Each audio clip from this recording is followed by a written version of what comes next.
Hey everybody, this is Petey from the Spinner Rack, and today I'm doing a video of the Roy Thomas and Neal Adams' X-Men run. One of the most influential X-Men runs that influenced Claremont and Byrne, that influenced everything that came after them, and influenced the cartoon, right? You may not see it, but those seeds from this run bled into the Dave Cockrum's run with Chris Claremont and Ling Wen, that led into definitely Byrne's run. Even before that, they were doing living monolith stories in Marvel Team Up.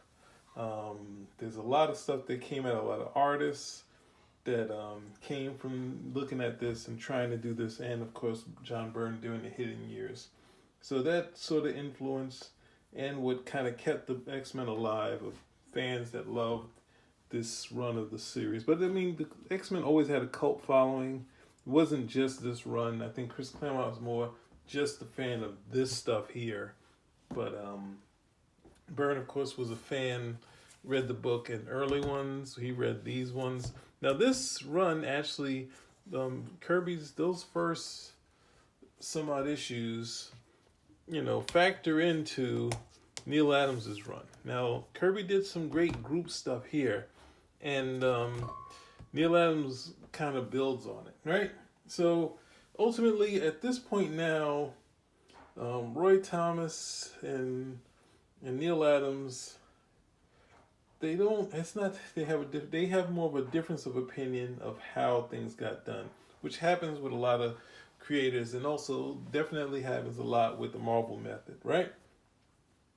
So, to give you a little bit of backstory before Neal got there, Roy Thomas was asked by Stan. Now, this is from Alter Ego Volume 2, issue Volume 2, Issue 4, where Roy talks about doing this because he felt he needed to say, his side of the story, because Neal was saying his. So he was going to do that. It was going to appear in this issue, but Neal kind of felt it wouldn't work with the stuff he was saying because they just differed so much, right? So we had to give the precursor to it that we had this story that was originally wrote by Arnold Drake. This is where the run kind of starts, similar to how what's that run? The Kree Skull War started before Neal Adams. Arnold Drake does the first story of the story of the pharaoh, and we see the secret of Cyclops' brother, right? So this will lead to the next story, which is, that's the backup stories. Roy Thomas comes back and does the next story, right? And he picks up the threads from that story, and at the end, we find out that Alex is a mutant. So this was already established before Neal got there, right? So Neal's side of the story was that he came to Marvel, and he'd gotten an idea of how Marvel worked, right? The idea of the Marvel method from Jim Steranko. And Jim Steranko had started from working on plots, but then he soon started plotting himself. So Neal went over, talked with Stan. Stan said, what book would you like to do for us? And with no precursor of what was available or who was on it, Neal decided to say, what was your lowest selling title? And Stan Lee said the X-Men. So that was the title that Neal wanted to do. Now, Neal says in this book that he didn't know Roy Thomas before this. Roy Thomas says in the Alter Ego issue that they had met before this. And then when Neal came on to do the X-Men, Roy said he was ready to bow out since Neal had written his own comic books, Dead Man, which they read. So, but Neal said no, that they would work together. Now, Neal these days say that he plotted the stories and Roy did the dialogue.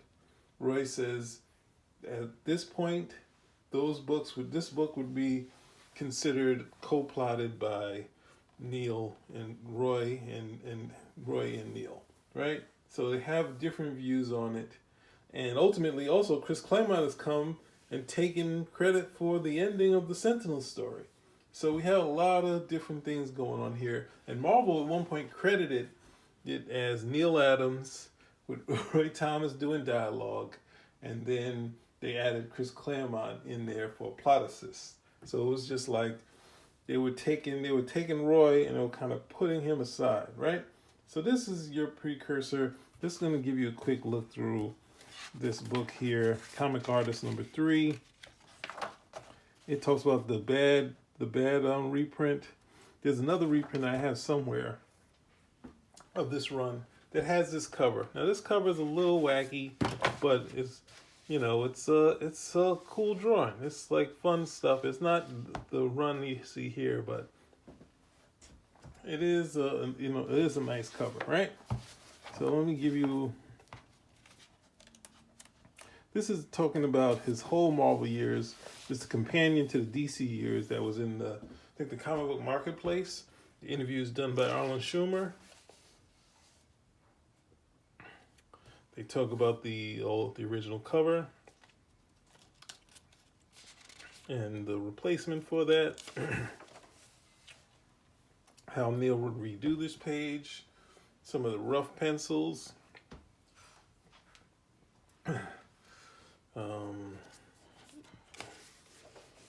The original design for Angel.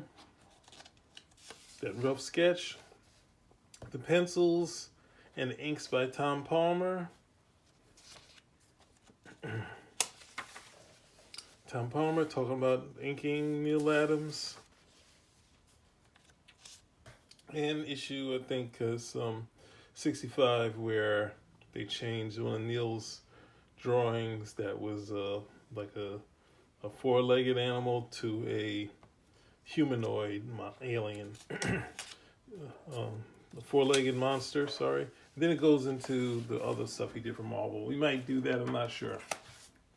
Right, I didn't precursor this, that my brother had this book. This is his. I still kept it. It's the British annual that only has the Sentinel story in it. But it's a gorgeous volume, right? So let's get into it. 7 minutes. Right, so now they got it. Roy Thomas with Denny O'Neil. Denny O'Neil does the last story in this. Neal Adams is penciler, and Tom Palmer as the inker. Right, so here we have it as Roy Thomas and Neal Adams, and as I said, Roy said they would probably be considered co-plotting. Right, Roy says in his article on this that Neal had a photograph that he was drawing from, but at the same time he was adding a lot of freehand detail of his own, right? So this would be the second cover to it, right? And they got the Pharaoh, they got Alex Summers. So Neal Adams says that he came up with the idea that that Alex was a mutant, but it's already set up that he has that power, right?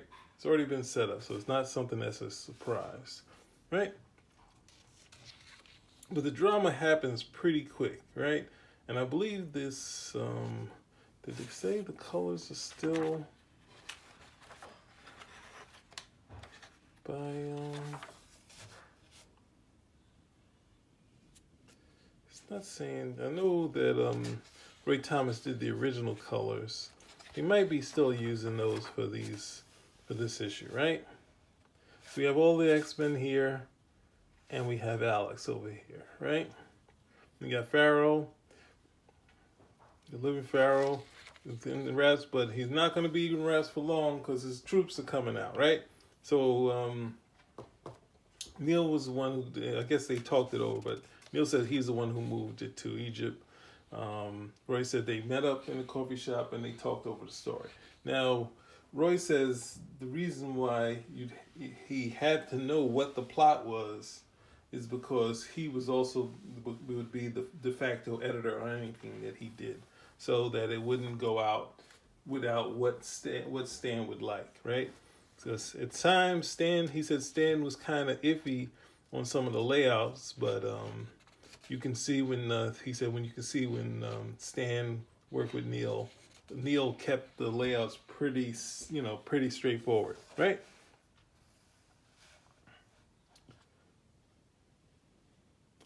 And see, they finally they lay out the X-Men, and then they capture Alex. Then Angel's gonna get in there, and this other thing he goes out, and it's just the drama is heavy, right? So we quickly get Alex out of here, and then we have this. I don't think Jean had been any more outside of I think issue 2. I think issue 2 has Jean, one of her best Jean moments, and is in issue 2 where let's see, do I have that here? I do, when she lists all the girls. Like she does that. That's one of the most dynamic things I've seen. One of my favorite panels too. And this boom. And it's cool right here.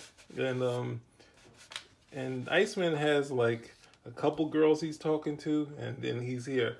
What a gal. There's nobody like her. Right? Even Angel, good old Jeannie. I knew she'd locate me. Now, she has telepathic power, but she doesn't use it that much to control people. She can read minds, but it's not really something where she can stop people the way Professor X would, right?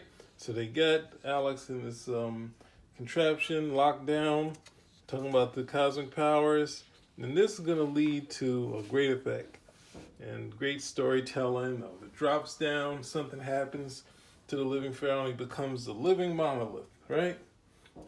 And it's cool where he said, get back, and then you see the pharaoh come and capture Angel, right? And the dynamics that Neal's doing here is really cool, right? Going from him getting captured, and it leads to Angel being freed, but then, like that, knocking the feet down, right to Jean, and then we have Alex, while at the same time, and he's worried about breathing, and then he's starting to feel away again, so he already had the power. Something happened, right? It's taking the victory away from living pharaoh, and it was actually Alex, but now he can't control the power. So where Cyclops, he couldn't control his eyes, Havoc is more outward power coming from the entire coming from his body, and it's just totally uncontrollable. Now people comment that Neal didn't put anything to these covers. This cover here is killer. So I don't know about that. So we have Polaris here.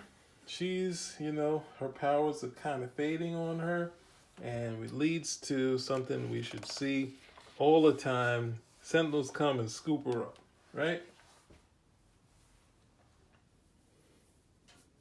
Then Havoc is like, stay away. It's too destructive, right? At the same time, we have the living pharaoh. He's now as a regular person. He's got the authorities, or as the Beast said, gendarmes, come in, and they're saying, blaming everything on Alex. And Alex uses his power and just reacts, and he can't even help it, right? Then Angel, this is the other thing people forget. He can knock people down with these wings, right?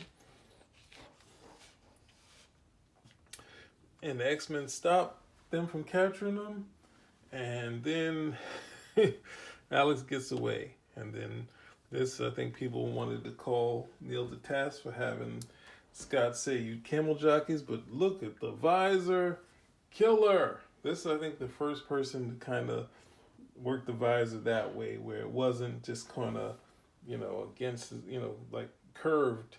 It actually, sort of sticks out, right?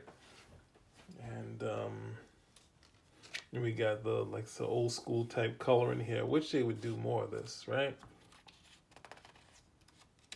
Like here, going for mood, because you've already established where everyone is. That's really cool, right? And then he goes, but something can stop Alex the Sentinels, right? So right now, they're going to check on Lorna, and they find out she's her place is ransacked, right? And Iceman, he's Iceman, but he's the hothead of the group, right? So this is where the X-Men decide, all right, we're gonna have to split up and handle things. So at the same time, we have this other person who's who will find out who he is later, right? But he, of course, has the power over this scene, right? And then they get to Lorna's apartment, but who comes in here? The police, right? And this is another part where we had the X-Men and we had the mutant hysteria, where the cops come in and they're trying to arrest both of them, right? And then I think one of the first times Muty was used, and Chris Claremont would use this over and over again, right? We have this classic page, which people will point out, oh, this, that, and the other. You're starting here and you're going up here. Who the hell cares? This is what you're going for. So you can, as a kid, I figured it out. So anyway, so Iceman saves him after the cops almost killed the Beast. And remember that. The cops almost killed the Beast, right? So the X-Men get out. And then they go to Cyclops' apartment, right? And then they realize why is everything going wrong? Now, here's the key thing that's missing in a lot of X-Men today, of having some ordinary people in these, people that are on the fence about mutant kind, right? So we have this, I think it's Judge Chalmers. He has some questions about mutant activities, right? And we meet Larry Trask. He said, uh-oh. It's like the son of Oliver Trask. And it's like, the Beast knows that. He's already informed. And they talk about, him talking to his father. One of the hooks of Oliver Trask, he's like, his name, you can reformat the last name, and that can be Stark. And Bolivar, even though you can't make that into Anthony, that name is the same, I think the same number of letters as Anthony. So like Anthony Stark, Bolivar, like so I don't think Stan was going for it, but he might have had the idea, maybe Iron Man should do this. Because he made all the tech in Marvel, but that's only the hypothesis that might probably not true. And then you see Bill Trask was slain, so he put the blame on the X-Men. But at least in this story, he didn't know what happened. He thought it was X-Men that caused this, but the X-Men actually were. And then while they're watching TV, the Sentinel's been coming around all the time, right? Now, good thing we got to hear, right? This is another great cover, Ruined, by Marvel Color. So, and every time people talk about it, they never show you what it should have looked like. So this is going to be a different video because I finally bought something that had the real cover, right? And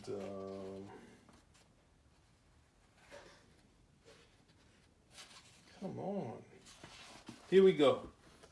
Told you I was going to get it for you. Here's the real cover, right?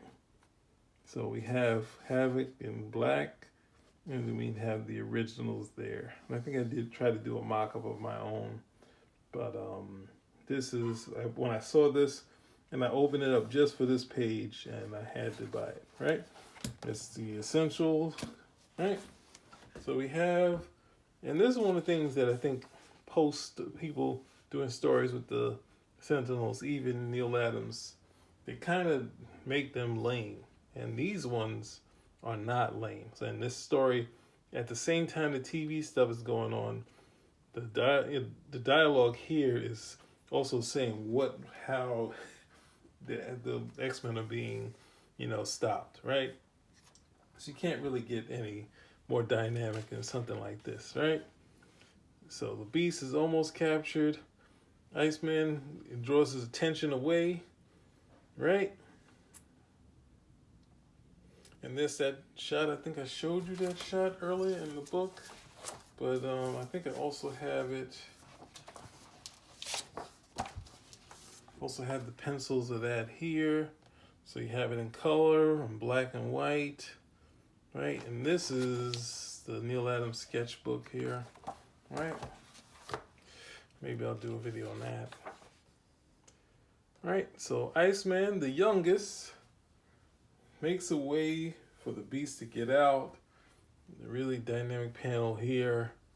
And then Beast, as the eldest, is not happy that Iceman made the sacrifice. Right?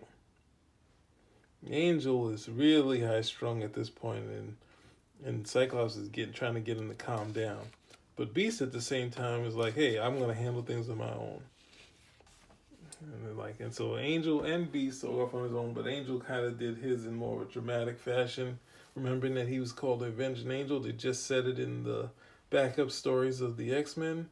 So that the conference between Chalmers and Larry Trask, here's the part. This is what you gotta have. You're having a human that's on the fence. You have to have some sort of human characters in these X-Men story that aren't all against mutants. So even though Chalmers was a friend of the Bolivar Trask, but he's having second thoughts, right? So, nope, he's trying to deal with this mutant thing, right? So he captures him, get Iceman. Iceman is like, can't even ice up. And then now the X-Men shall pay for their death, right? So Iceman gets dumped in, and he runs into Alex with a new outfit that controls his power. And then he finds Lorna, right? And he's like, what has that madman done to you? And the next thing you know, he finds out that he made a deal with Larry Trask. And he said, oh no, you're a count. See, he's a hothead. Look at the coloring, the mood coloring here. And then Lorna is like, no. And then next thing you know, he's going at it. And then next thing you know, the Sentinels grab Lorna. And then, of course, that pushes Alex over and he utilizes his power with the cool effect. But he has a way to stop it. He's like, uh-oh, since you stopped me, that means the living monolith. And so Abdul, he's sitting up there because nobody knows he's a villain, but he feels the power coming on. He's all happy, but the Sentinels pop out of nowhere, right? And he's grown tall, but the Sentinels somehow are right there for it, and they drop him, which is adhesive to keep the cosmic rays from him, and he falls down helpless. And that's one of the things when people do the mutant stories, they kind of don't say that except for Mark Waid, that the Sentinels are made to counteract all mutant powers. And I think he had him fighting Joseph, who was Magneto, and negated Magneto's powers, right? So they capture Angels on this transatlantic flight, and they see Jean in their plane. The mutants notice that, but Angel somehow fidgets to keep them away. And then they're about to catch Magneto and Mesmero. And look at this face here. Keep that in mind. Look at the face well, even though this is a robot, so I'm going to spoil it here. So I wanted to make the point, this is the face that Magneto used to have, right? And here it looks like maybe a sort of broken nose or some sort of nose like Ben Grimm, right? And we find out Magneto was a robot, right? So he never really, he wasn't the guy who claimed to be Lorna's father, right? And Judge Chalmers is here. He's not too happy. with what's going on here. Seeing this inhumane treatment. Yeah, Judge Chalmers, right? But then they see the X-Men coming, and they're watching them actually at the same time. Then he has the decree to never remove this medallion, right? Then Banshee comes in there, and then of course the Sentinels take him out with no problem. Because he keeps looking at the mood coloring, right? And he puts in the last decree to destroy all mutants, and Judge Chalmers is like, no, is it you're a mutant lover or a mutant? And then of course every Neal Adams character has a little fight in them, and Judge Chalmers is no different, and knocks him back, and he said, oh, I went too far with that order. So he left that order to destroy all mutants, right? Because Larry Trask is actually a mutant, right?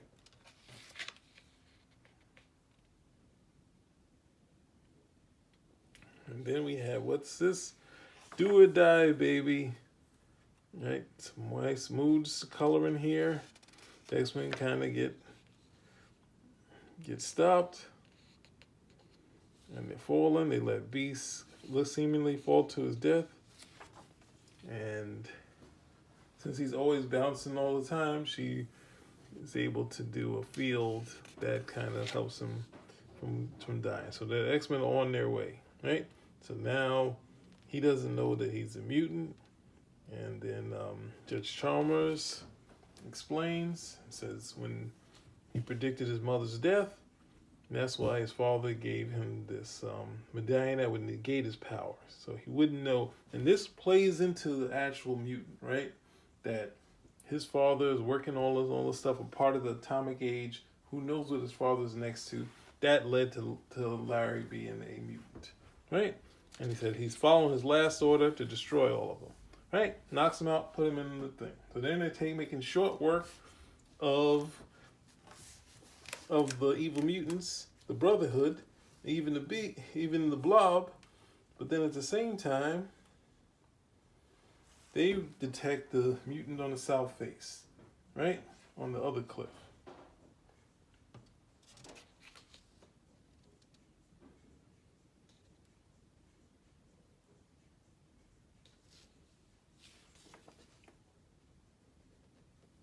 And they're on the north side. So there's a bit that never was revealed was who was on the south face, right?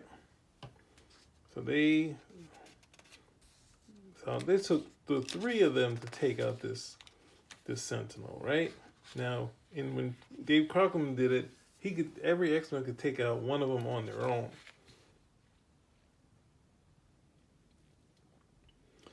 So when the Sentinels come in, they have they talk about the alarm on the south face, and they say they don't know anything about that, right?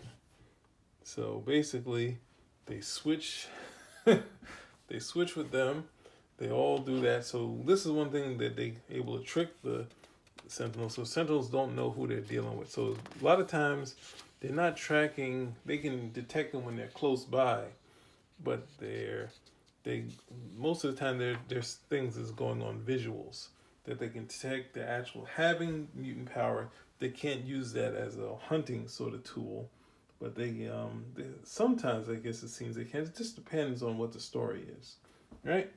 So they're running around. It's cool having this costume change, and then we have Larry Trask actually imagining the death of Havoc. So he tells Chalmers what to do. And they're constantly doing whatever they can to take out these. This was always odd, having this wrench next to the head, so it kind of looked like he's using, even though he's up here, it's a little too close, right? A little too cluttered here. But then another a killer gene shot as and then the brain thing up here. So all the X-Men are just doing as much as they can to let Cyclops get to the last moment, right? More mood color in here. They shoot Alex, and they've awakened the Havoc, and then instead of taking out Cyclops, they hit Judge Chalmers. and a human has been harmed by a Sentinel. And that gives him pause, and then he can Cyclops can free his brother, right? And then they're gonna take Cyclops out, and he cries havoc, and then and then Judge Chalmers says, defeat them through logic. So see, oh man, this is going too long, but sorry. The X-Men have actually, Judge Chalmers, the human, is actually giving them the key to, to defeating them. I kind of deal with them through logic, right? So since the source of mutation possibly comes from the sun itself, and then Havoc's power is going out of control, and then of course Cyclops is going after him, but they've decided they're gonna seek out the source of the mutation in the raging sun, right? And that's how Cyclops is going single-handedly dispersed with the Sentinels, right? And Alex didn't die, but he was covered in rubble from what he destroyed. But then we lead into our next story, a man called Lycos, right? Who was a colleague of Professor Xavier, right? And I got a lot of issues to go, and I'm only 30 minutes in. So they said they wanted to do a vampire. They both said that, but Roy says he wishes they did Man-Bat, where if Neal kind of did his Man-Bat design, it'd be a Marvel character, even if they called it Sauron. But they wanted to go for a vampire. So since you couldn't do vampires, that's why it became pterodactyl, and also pterodactyl-like, and at the same time, it couldn't bite. So it's pulling off of mental energies. So Judge Chalmers is going to help out the X-Men a little. Can't depart with them. He's going to undo the damage they wrought, right? And he was a part of it. So he's actually changed his mind. So this is that was a really solid story. And then the X-Men steal one of the Sentinel ships. And this one becomes their new ship, right? So they're going to go to his Xavier's to help out Havoc. They got to go to a former colleague of Professor Xavier's, and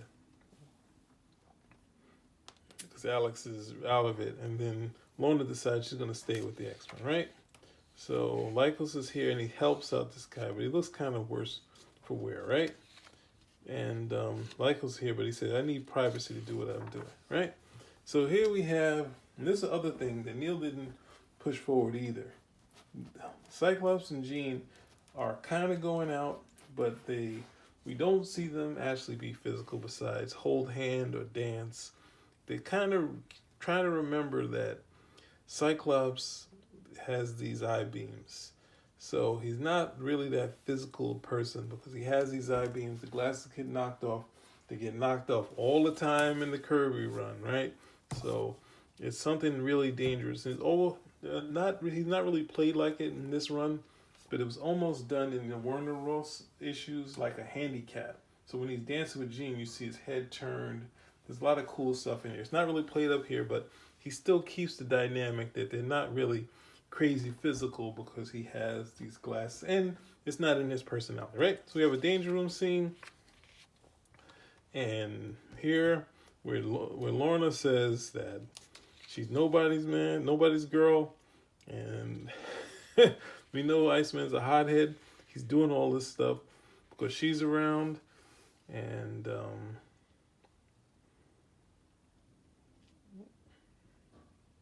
Jean gets involved in this. And then all of the evil mutants get freed by Judge Chalmers, right? And then we get the history of Carl Lycos, right? And he lets the He lets his nurse go away. And we have this thing. He's on the run, and he's going through this looking for Tanya, which was his childhood girlfriend. He finds her, but these are they pterodactyls? Pteranodons, right?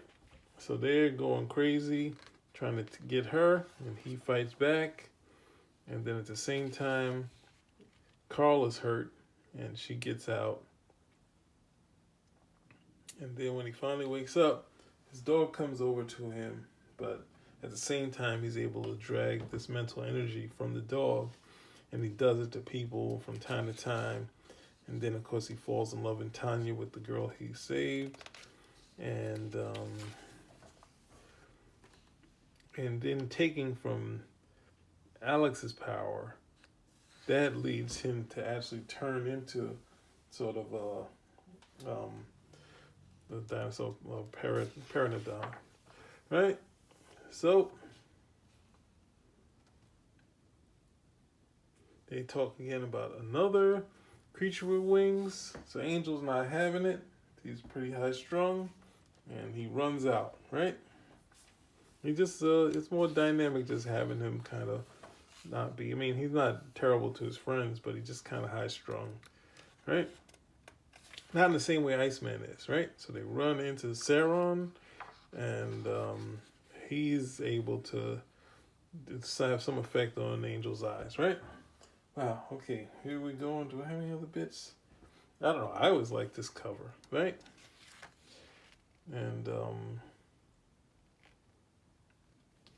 he catches, and when he uses his stare, he's able to make you see all these terrible things, fearful things, but Angel's able to fight against it.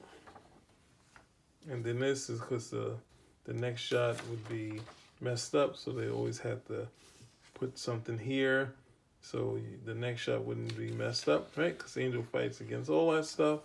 And then we get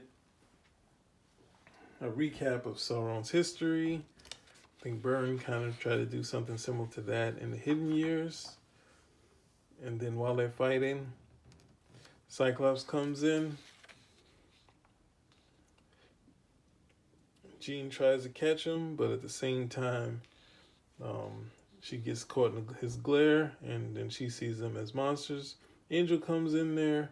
He catches them quickly, but then Beast comes in and helps, right? Then Iceman, who has more effect on him, he's about to get out of here. Sauron's about to get out of here because he's changing back, right? So he catches Angel. He controls him with his eyesight. Then Angel has to take him back. And then he comes back in there and he sees Tanya. He's taken with her. The X-Men go back to see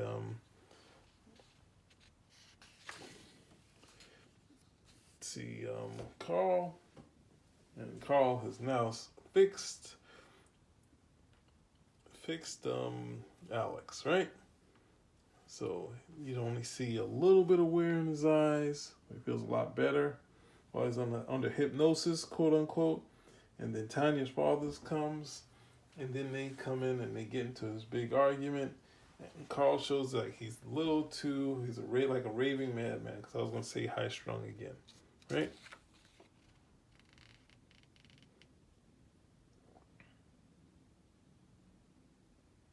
And they kind of see that Carl's a little, he's a bitter man, tormented man, right?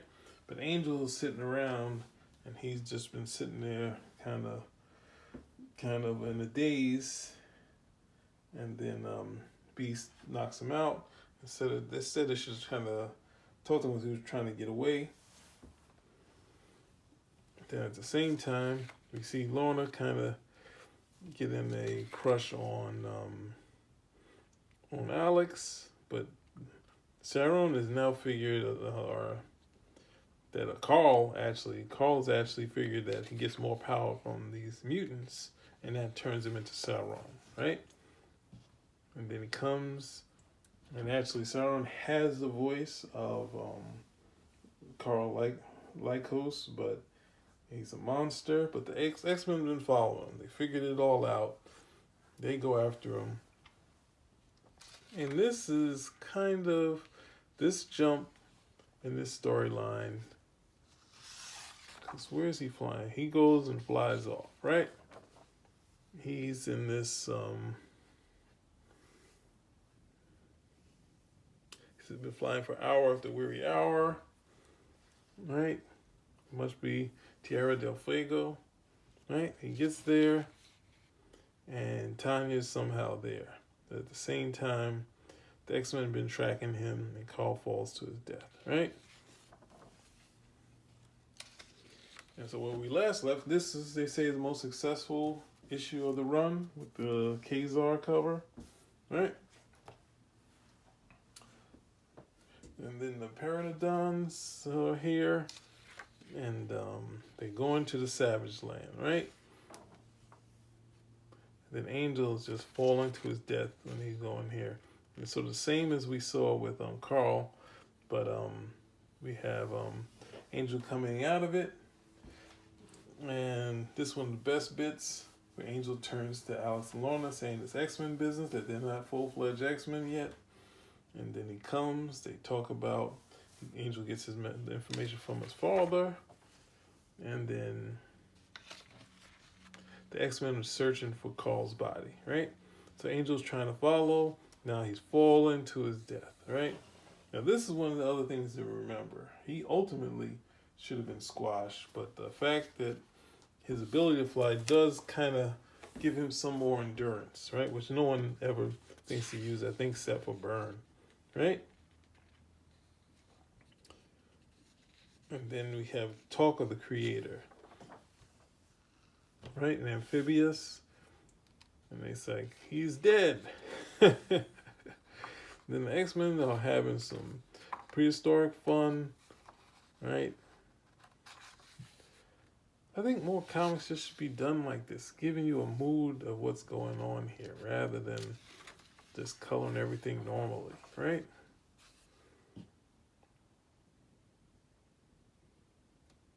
Then Khazar shows up. He's not happy with the X-Men. This is one of the classic. If you ever want to backhand someone, that's the shot right there. And he's somehow as tough as the Beast.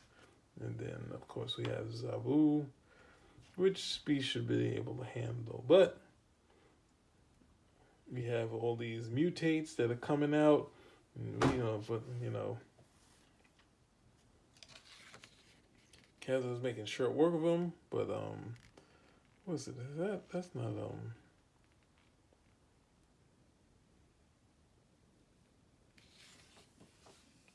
And then, seeing this all go down, even though Khazar was terrible to them, the X-Men go and attack, right? So the Creator has Angel, and he sees a spark of life, which no one else could do. And this is everyone should know what this story is about, right? And he lives again. Angel is a cool suit at the same time, right? And he talks about Khazar, but then he says the other X-Men. He already knows who the X-Men is. It sounds like they were enemies. He has vital work going on. But Angel, of course, says, "Hey, I'll help you even against the X-Men, right? Because he saved his life, right?" And we have classic Jean Grey getting attacked by this monster, right?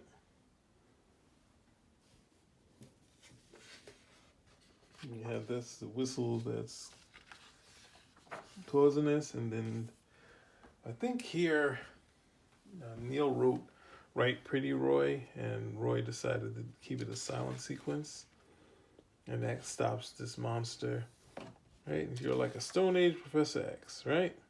And here's all the one. We got Gaza, we got Amphibious, Barbarius, Lupo, and Brainchild, right? And Piper is missing. So Angel goes off, and then we have the classic, as I mentioned before, my whole thing, perhaps the clothes do make the man. And it's like, wow, right? This is another fun cover, right? So now he's got Angel going after the X-Men, and this Magneto helmet is sitting right here, right? Angel comes over there, and then of course Kazar, of course, always attacks first, and Angel's telling him to stop. And then he explains that the creator saved Angel's life, but then the mutates come, and they're starting to fight. So the X-Men join the battle.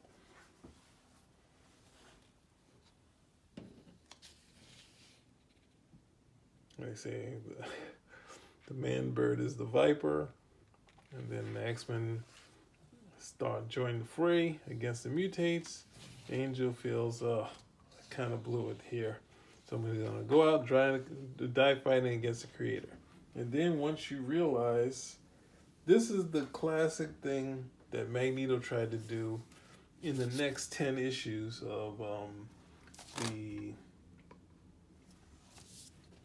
the X-Men book, of creating mutants on his own. And this, he finally got to do it. So it's a culmination of what we've seen in the Lee Kirby run, right? When he fell to his death, he actually made his way to the Savage Land, but Angel, of course, is enthralled by something else, right? So they make short work of the mutates. They stop Lupo again with the wolves. They will stop them with Zabu also, right? The Cyclops is breaking in there. They will take all these creatures out.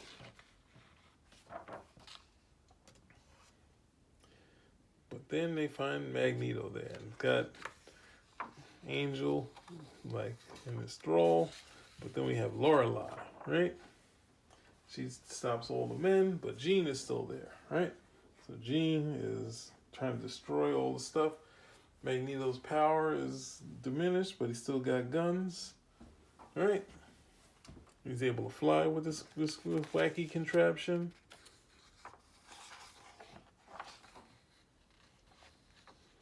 And then instead of that, he's like, he says here, see my devices on my arm drain most of my own magnetism. Thus, I'm forced to dispose of you by more conventional means. You can try Magneto, and then she utilizes Scott's power to destroy everything, and then he tries to use his power, and then he said nothing left to do but die. And they fell, and so they got to get out of here. And then the mutates slowly start to turn back to normal, and then that would set them apart from other men. He said, wouldn't be happier to lose. Who could be happier to lose vast powers, which would set them apart from other men? Did you say who? Offhand, Kazar? I can think of at least 5 people without even trying. The initials are Jungleman, and the initials are the X-Men. Right? So this covers a redo. Oh wow, I'm gonna round this one out, and this one is the dialogue is by Danny O'Neal, because Roy says that Neal wanted to plot this one on his own, so he said okay. He had an idea to bring back Professor Xavier, right? And then Roy pulled out of the story, so he gave it to someone else to script, and thinking this would work out because they have Danny O'Neal doing the scripting. Neal was not happy with that, right? Because he wanted to be him and Roy for the entire thing, right? So Havoc is taking charge and forcing the X-Men, and Lorna's help forcing the X-Men to come in, right?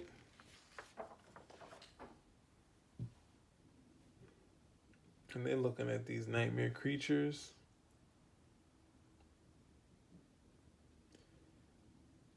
And it's like too much information for them to actually know. But then they have the big reveal that Jean also knew that Xavier is still alive, right?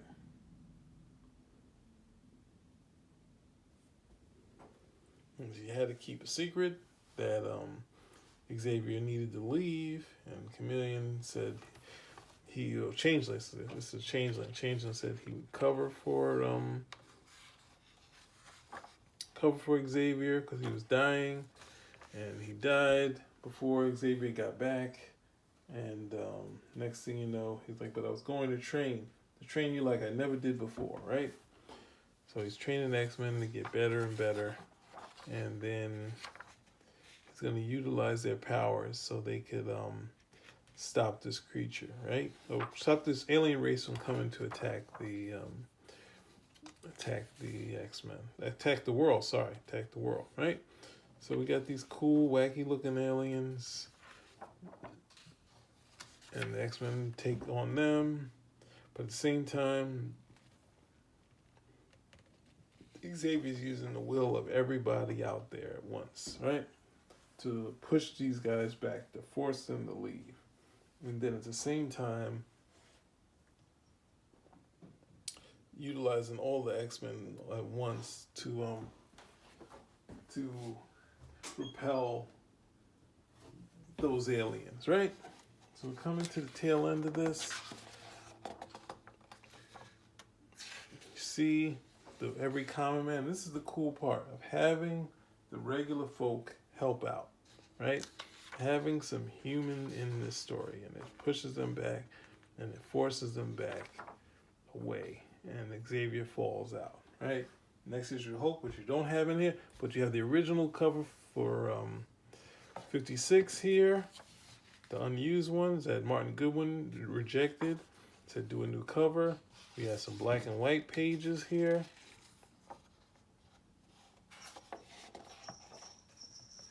We got some color guides from Tom Palmer that he did. It's very cool.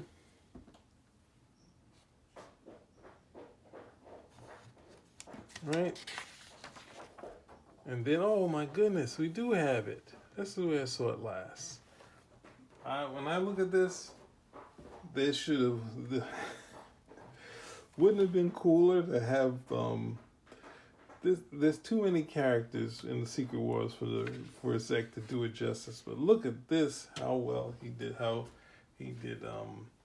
the originals justice. Look at this dynamic. Look at this wide shot that he did, right? And then we got another cool wide shot and an interesting design for Sauron, right?